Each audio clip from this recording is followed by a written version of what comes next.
Né en 863, je suis Louis III, roi de Francie occidentale de 879 à 882. Mon règne, bien que bref, a été marqué par des luttes contre les invasions normandes et les conflits internes de mon royaume. Fils de Louis le Bègue et d'Ansgarde de Bourgogne, je suis monté sur le trône en août 879, après la mort de mon père. Mon frère Carloman et moi avons été couronnés ensemble, partageant le royaume en bonne entente, une pratique courante dans la dynastie carolingienne pour maintenir la paix entre les héritiers. Mon frère s'est occupé de la partie sud du royaume, tandis que j'ai pris en charge le nord. Peu après notre accession au trône, nous avons dû faire face à une série d'attaques menées par les Vikings. Ces guerriers du Nord, connus pour leur brutalité, pillaient nos côtes et remontaient nos fleuves, semant la terreur parmi mes sujets. En 881, j'ai mené mes troupes à la victoire lors de la bataille de Saucourt-en-Vimeux, où nous avons infligé une lourde défaite aux envahisseurs. Cette bataille, qui reste l'un des moments les plus fiers de mon règne, a été immortalisée dans le Blutvikslied, un poème en vieux ou allemand célébrant ma victoire.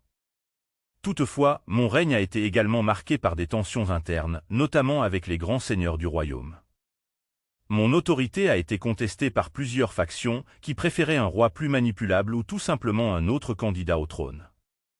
Les alliances étaient fragiles et les trahisons fréquentes, me forçant à naviguer avec prudence dans le labyrinthe politique de la Francie occidentale.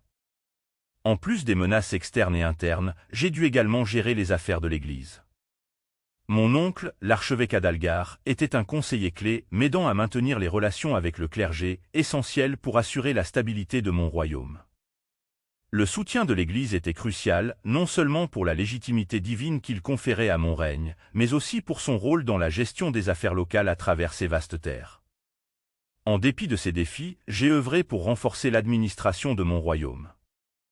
J'ai cherché à améliorer les infrastructures, telles que les routes et les ponts, essentiels pour le mouvement des troupes et le commerce. J'ai également encouragé le développement de l'agriculture en promouvant de nouvelles techniques et en stabilisant les conditions de vie des paysans, souvent les premières victimes des incursions et des instabilités politiques. Mon règne a été brusquement interrompu par un accident en 882. Alors que je poursuivais un brigand près de Saint-Denis, je suis tombé de cheval et me suis grièvement blessé. Cette chute, tragique dans son abrupteté, a mis fin à mes jours et à mon règne. Mon frère Carloman a hérité de la totalité du royaume, mais sa propre mort 2 ans plus tard a ouvert une période d'incertitude et de conflit pour la Francie occidentale. Mon histoire est celle d'un roi qui a lutté pour maintenir l'unité et la sécurité de son royaume dans une période tumultueuse. Face aux invasions, aux trahisons et aux défis internes, j'ai cherché à être un leader juste et résolu. Mon espérance était de laisser un royaume stabilisé, prêt à affronter les défis futurs, mais le destin en a décidé autrement. Mon règne, bien que court, est un témoignage des luttes incessantes des rois carolingiens pour maintenir leur autorité dans une époque de profonds bouleversements. Ainsi se termine le récit de ma vie, une histoire écrite avec la plume de la vérité et du souvenir, destinée à éclairer ceux qui cherchent à comprendre les temps anciens de la Francie occidentale. Que mon histoire serve de leçon sur la fragilité du pouvoir et l'importance de la sagesse dans la gouvernance.